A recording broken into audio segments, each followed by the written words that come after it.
During the construction of Dublin's Luas Cross City line, a forgotten past resurfaced, where the remains of over 1,600 victims of the 1832 cholera pandemic were uncovered. Rubicon Heritage Services and Transport Infrastructure Ireland led the effort to respectfully recover and reinter the remains. What began as an excavation became a mission of dignity and remembrance, as these victims were finally laid to rest in Glasnevin Cemetery. This documentary follows the journey, one of discovery, humanity, and the enduring connection between past and present.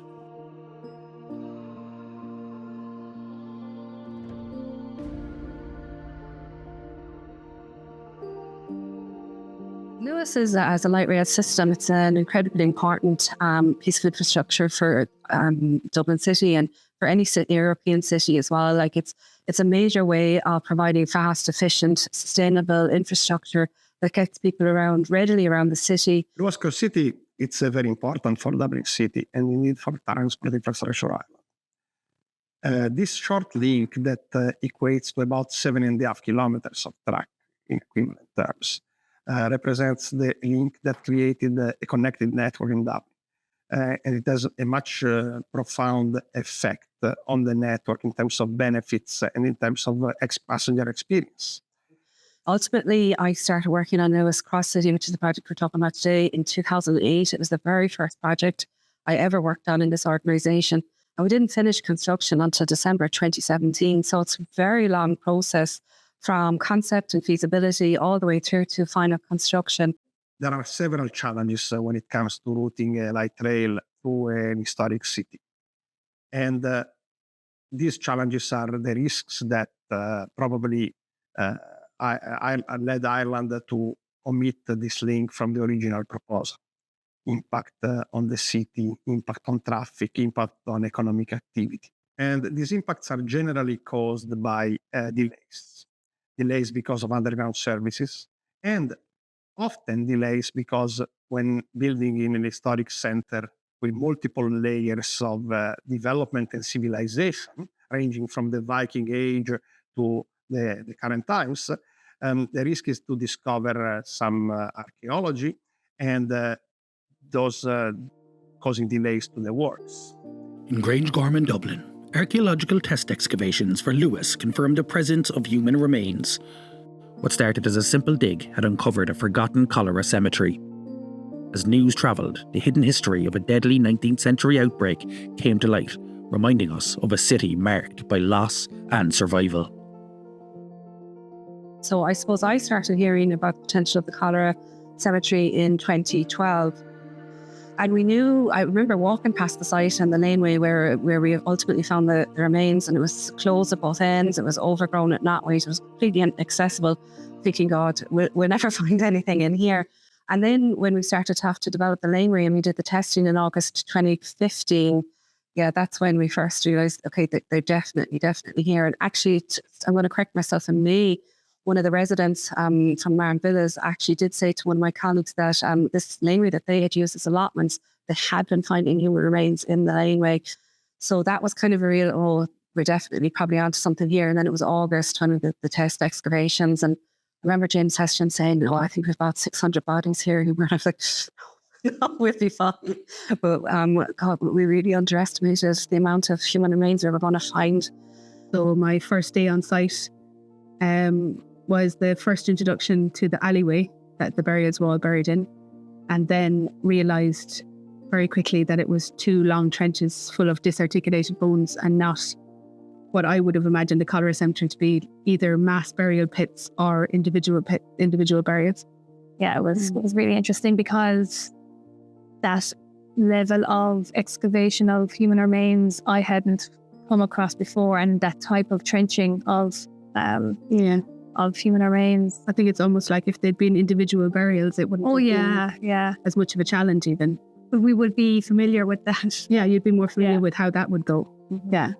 So we had to come up with a system of recording disarticulated material without just putting it all in a bag and just, not actually taking any note of things in it at all. So every almost complete cranium or mandible we recorded and gave it its own number because that indicated an individual. So we could try and track the numbers of individuals by the numbers of cranium. And then they should have matched up with the number of mandibles. But then because mandibles are a smaller bone and they break, they didn't get recorded as often, I don't think. What was the final number? The minimum number of individuals was 1,615. Yeah. And that included 34 articulated skeletons. So a later phase of the excavation found 34 burials against the opposite wall. So in the alleyway, you had on one side the 2 trenches full of our disarticulated bone, and on the other side that we couldn't tackle until much later in the excavation because it was covered in Japanese knotwood. We had to wait until that was cleared and then go in. And the whole time we'd been there, I was like, oh, there's going to be burials under there. That was the original wall of the penitentiary gardens. So if you were going to bury people, you were going to bury them in a pattern up against the walls. So that's where we found 34 burials. Articulated single grave burials. The graveyard, the cemetery originally would have been full of individual graves. And that when they were disturbed for the train line in the 1870s, they cleared a cemetery of graves and put all the bones that they dug up into these 2 long trenches with disarticulated bones. After the Grangegorman discovery, the remains were moved to Rubicon Heritage Services Cork facility. There, the team cleaned, analysed and reboxed each set with precision, ensuring both the remains and the research were preserved. So for reburial, we completed our contract by submitting a report. So the material is back under the ownership of the client to submit to the museum as part of state ownership of archaeological artefacts. It was decided then, I think the museum don't usually store 19th century material and it gets reburied. So they relinquished their ownership of the material. So there was an awful lot of research put into what you could and you could not do before we came to finally approaching various burial grounds to see if our needs could be facilitated. Because the other thing is, it's quite normal to approach a burial ground, unfortunately, in tragic circumstances and the loss of a loved one, to say, look, I have one individual, where can I purchase or procure a burial plot for them? But to go up to a burial ground that's under stress and say, I have 1,615 individuals, can we please bury them on your land? It's a difficult question. You have to find suitable location. And then the only other thing that we were very cognizant of, which is why we did look into seeing what we could do within the Luas lines, was there any place we could keep them? And it was because we really wanted to rebury them as close as possible to their original burial location. And that's very important for all assemblages, archaeological assemblages that are being buried. It's always something that you try to do, is try and bury them as close as possible to their original location. Due to its proximity to Grangegorman, Dublin's historic Glasnevin Cemetery was chosen to be the final resting place for these remains. Glasnevin Cemetery was founded in 1832, and it was a unique proposition at the time because at that time there weren't many cemeteries in Ireland. In fact, this and its sister cemetery at Golden Bridge were the first cemeteries of its kind. There were a number of different practicalities that we had to consider in terms of the reinterment process here in Glasnevin. This was one of the largest projects of its kind that we had ever undertaken. And firstly, we had to, I suppose, establish where we could inter the remains in a place where they could be buried together and that the integrity of the burial site as it was originally wouldn't be impinged upon. And when we had those early meetings with TII, it was very apparent just how personal the project was to those who had taken it under their wing within the organisation. And that was something that struck a chord with us as well in terms of our approach to burial. And I think what was very clear to all of us throughout the process was that despite the fact that there was a lot of practical, almost mathematical, analytical aspects to this project, we didn't lose sight of the fact that it was very important that we were dealing with a very significant number of human remains. And certainly when we looked back through the historical record of what happened during that period in 1832, we certainly, I suppose, got a clear sense of who these people were, what they endured and what they went through. And that was something that I don't think anybody lost sight of throughout the project. So we had the material stored in a secure lockup up until a point that we got to go ahead to send the material back. And that's how we came about having all the individuals or all the material reboxed into appropriate boxing for reburial. And so that was an operation in itself. So when I joined, there was talks about the cholera, but it was just about a kind of ongoing background project that I wasn't involved in yet. So the first time I kind of like really grasped the idea of it is when we started packing and opening the containers. It became to more of a reality. Then you kind of see the grand scheme of things of how many people were actually passed that day. It was it was quite something, you know, you're not used to seeing in your normal day to day that came into a reality, and a really kind of a shock as well, you know, someone that hasn't worked in archaeology before. Then with our logistics team, then it was a matter of checking all the boxes off our list to ensure that all the material was being deposited with them. And then even with the reburial aspect, all the boxes were noted of where their location was in the burial ground. I remember it was a very, very frosty, cold morning, and we must have left about 4 a.m. On the trip up, and you're conscious of what you're driving in the back. You know, you're kind of always thinking like, if we get pulled over, what would happen? But you know, it's a job as well. You got to look at it as a job, and you know, there's a lot of steps and procedures, and it was a long couple of days of getting everything sorted. So it was nice to get there in the end and be there for the ceremony and watch them being buried properly. When I was first asked to be involved in this, I was very moved by both the event itself and the circumstances, but also your dedication since 2015 to honour these people who are almost all nameless.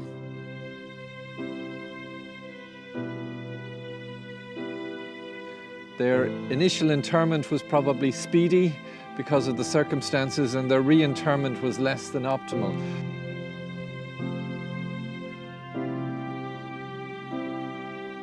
So by doing what we're doing today and then later on, we are saying these were people who are important.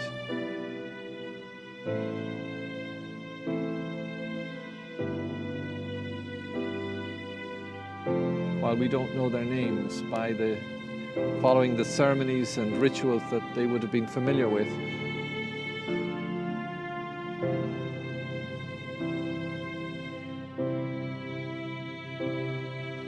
we are saying we honor you.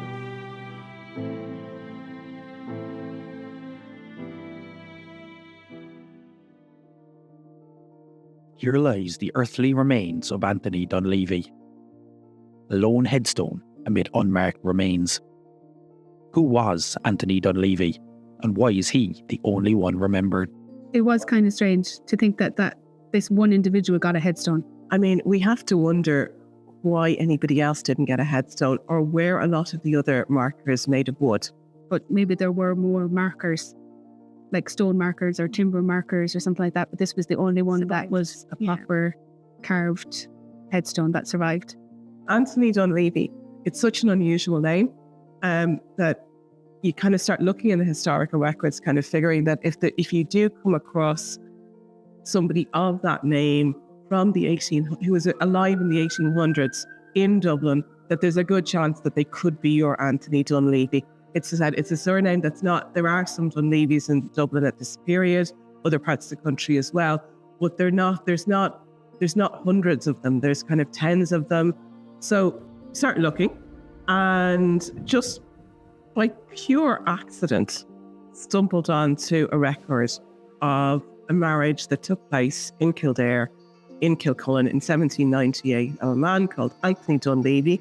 Spelled slightly differently, but at this period, spellings of Irish surnames tended to vary round a bit, and he's marrying a woman called Jane. The next thing, once we'd found him and realised that he was serving in the military at the time, was to go and look for his military records, because that is while we can complain sometimes about the period of British rule in Ireland, one of the advantages of somebody who served in the British military is that they have very good records, and those records are available online.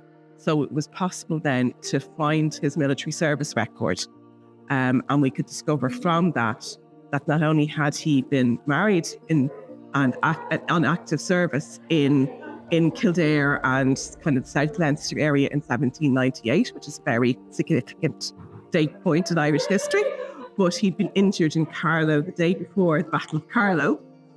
I personally suspect he was injured in the Battle of Carlow, but means he was there present at a very kind of pivotal moment in Irish history. He lost an eye. Despite those injuries, he went on to continue to have a military career until he retired after the Peninsular War. So he was on military service in the United States at the Plate River. He's down in Spain fighting the Napoleonic armies. And it's only after that he retires. He's registered into Kilmainham as a pensioner. So we could find his record had been registered into Kilmainham as a pensioner. And that places him in Dublin, kind of 1814, 1817, that kind of period. Himself and his wife would not necessarily been extremely well off, but by the standards of the day, he would have had a really good pension. So he would have access to healthcare in the hospital itself. So from that point of view, she may have been better able to afford to erect a headstone than a lot of other people at the time. Anthony's wife, Jane, she sought together the money. She put together the money. Her husband died in a pandemic, and she still came along with the headstone and had his headstone erected. So for Jane, it was incredibly important that her husband's grave would be marked. And it's possible also that other people just didn't get around to it. Because as far as we know, the burial ground really was only active for about a year, maybe a bit less. By the spring of the following year, there are records and correspondence that indicates that the burial ground should be closed due to grave robbing activity. So it's possible that with the burial ground closed so quickly, people may not have had the opportunity to put in headstones. It's very hard to say. I wish we had a headstone for everybody, and while we will be putting a general memorial on it, obviously at the time not everyone could have afforded the headstone that Jane afforded, and to just put that back and re-erect it and say, oh, I'm here. I'm not forgotten anymore. I'm actually here. I think that's incredibly important. Yeah. And to watch it being cleaned and come up, and she must have been so proud the day she had that headstone, so struck with grief, but so proud. And I hope she's proud again. The headstone was restored and erected in Glasnevin Cemetery in time for a memorial service in September 2024. I'm very proud to be here today to represent Rubicon Heritage and the archaeology team that were involved in the Luas Cross City project. It was a privilege to be able to work on telling the story of forgotten men, women and children who died as a result of the 1832 pandemic in Dublin, and here to remember them at a ceremony at the Deputy Lord Mayor of Dublin. Like, when would these people ever have had a Deputy Lord Mayor at their funeral? It would not have happened. And I'm delighted that we could offer them that reference and have so many people come here today to pay their respects to them. There's just been so many different people involved in making the day such a successful day and really being a capstone on the past 10 years of work. Well, it's actually great to see the project coming to a nice end like this, where we're actually able to kind of commemorate the deaths and the tragedy that was the cholera epidemic of 1832.